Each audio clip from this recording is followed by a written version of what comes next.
Hey, it's Josh Reimer in Colorado Springs, Colorado, and in this episode of the Travel Tidbit, I'm going to show you all the things that I saw and did during my visit to help you plan yours.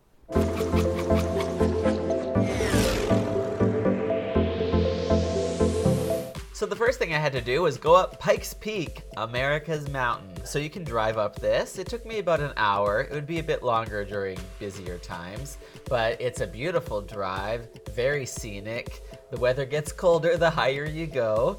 There's even some wildlife you might spot. And when you get to the top, it's 14,000 feet above sea level with some spectacular views. Another great outdoor activity, and this one's a bit warmer because it's a bit lower, is Garden of the Gods Park, which is a registered National Natural Landmark. There are sandstone rock formations here that can be 300 feet tall, millions of years old. You can hike around here, bike ride, apparently you can horseback ride. On TripAdvisor, this has been named the top thing to do in Colorado Springs, and it's free. So you definitely don't miss this one if you're in the area. It's amazing. Then there's the Manitou Cliff Dwellings. So this is a 3-story Pueblo structure that demonstrates the architecture of the Teos Pueblo Indians of New Mexico.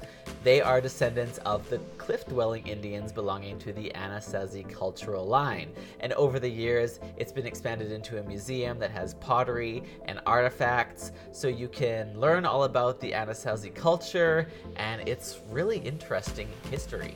Then at the Cave of the Winds, there's a lot to see and do. I started with the cliffhanger climbing wall, which seemed like quite the thrill when I was doing it, until I went on the 3-story obstacle course, where you are harnessed in, but it really tests your fear of heights if you have one, especially at the top where you can look out over Williams Canyon and the 600-foot drop below you. Not for the faint of heart.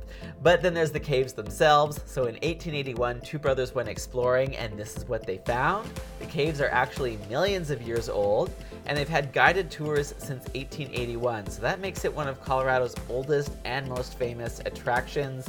You go through nearly half a mile of the caverns. You experience total darkness. It's a pretty easy educational walking tour that's about 45 minutes long. Something very cool to check out. And finally, the Ghost Town Museum. It was created in 1954 to preserve the Wild West heritage of the area. There's stuff in here that was salvaged from all over the Pikes Peak region, and now thousands of authentic Old West artifacts displayed just as they would have been seen well over 100 years ago. So we're talking before even I was born.